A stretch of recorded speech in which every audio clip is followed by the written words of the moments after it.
Waraanni Tigraayitti geggeeffamaa ture hanga kan Wallaggaatti geggeeffamee hin jedhan Ministeerri Muummee Abiy Ahmed. Waraanni Wallaggaatti geggeeffamaa ture maal fakkaata, miidhaa akkamii gahaa ture kan jedhu guutummaasaa qabannee isiniif dhufneerra.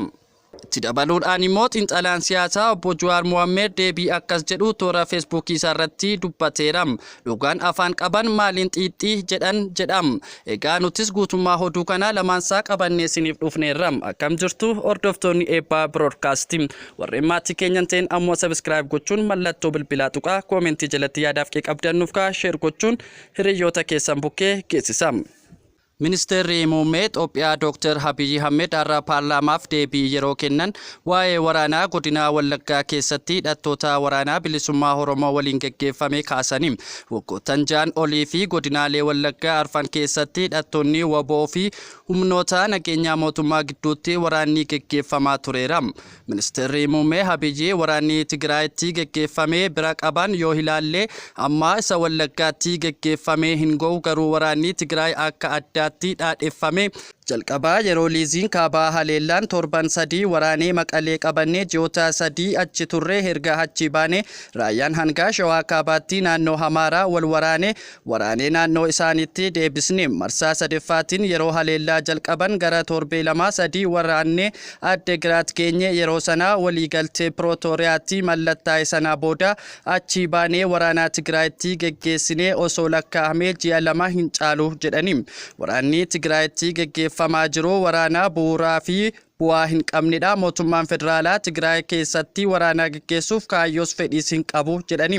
Dr. Abiy rakkoo nageenyaa godinaalee Wallaggaa keessa jiraachuurraa kan darbee hanga kana hamma ta'u yoo dubbatan kun kan jalqabaati. Ministeerri Muummee Abiy hidhattoota naannolee Amaaraa fi Oromiyaa keessatti humnoota mootummaan wal waraanaa jiranirraa Faannoo fi WBO'n ergamtoota galma hin qabne jechuun qeeqani.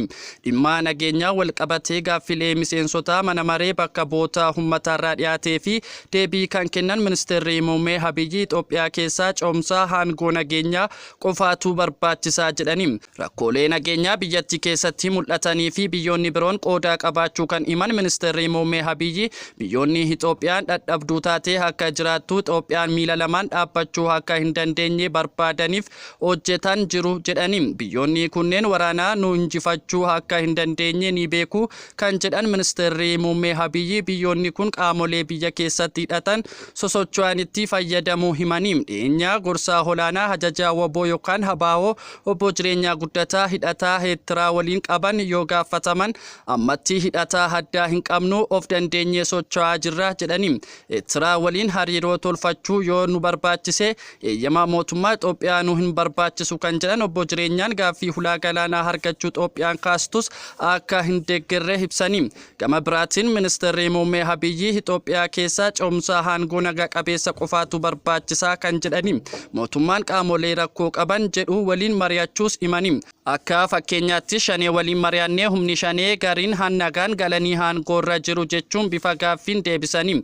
Hidhattoota naannolee Amaaraa fi Oromiyaa keessa socho'anii shanee Amaaraa fi shanee Oromiyaa jechuun kan ibsan Ministeerri Muummee Abiy Ahmed hidhattoonni kun ergamtoota galma hin qabne jedhani. Mootummaan qaama karaa nagaa dhufu simachuu fi waliin mari'achuuf qophii ta'uu himaniiru. Obbo Jireenyaa Guddataa carraa mootummaan isaaniif dhiyeessan fayyadamuun maaliif gara qabsoo nagaatti hin deebitan gaaffii jedhu aangoorraa barbaacha manaa hin baane jedhani. Isaan ejjennoo mootummaan aangoo nuuf qooduu hin qabu, aangoon uummatarraa dhufuu qaba jedhu qabu. Dhiyeenyaa WBO keessaa mootummaatti harka kennachuu warreen gale keessaa sadarkaa hooggansaatti kan muudaman jiru. Oduu biraatiin immoo xiinxalaan siyaasaa obbo Jawaar Mohammed akkas jechuudhaan dubbataniiru. Dhugaan afaan qaban maaliin xiixxii jedhani. Lakkoomsi ilmaan Oromoo sirnoota dabran jalatti ajjeefamanii hundi osoo walitti hidahame kanneen bara Abiy kana ajjeefamanii hin qixxaatu jechaan ture. Gaafas warri gaariin maamii qabaachuu malanii dhugaa kana har'a Abiy afaanuma isaatiin paarlaamaatti hime. Walwaraansi Wallaggaatti taasifame kan Tigraay akka caalu dubbate. Lolaa Tigraayni nama miiliyoonaa ol akka dhume dhaabbileen idil addunyaa ifoomsanii akka turan ni yaadattu. Balaan Wallaggaa qofaatti Oromoo ragee kan Tigraayin yoo walqixee kan Oromiyaa guutuu yaadame Shawaa Lixaa, Shawaa Kibbaa, Lixaa, Shawaa Kaabaa, Shawaa Bahaa, Gujii lamaan, Booranaa fi Arsii baatti ilmaan Oromoo lafatti hin hafne bara maatiin yoo xinnaate namni tokko irraa hin galaafatamin barbaadanii arguu hin danda'amu. Duuti tun arras hin dhaabbanne hinumattuu godinoota hamma duraa lolli jabaan keessaa hin turin kan akka Harargee baatti babal'atee ilmaan hayyaa lafarraa duguugamaa jiran amma Abiyyi aangoo jirutti dhumaatiin lammiilee biyyattii yoo hammaate malee waan dhaabbatu miti jedha xiinxalaan siyaasaa Jawaar Mohammedi.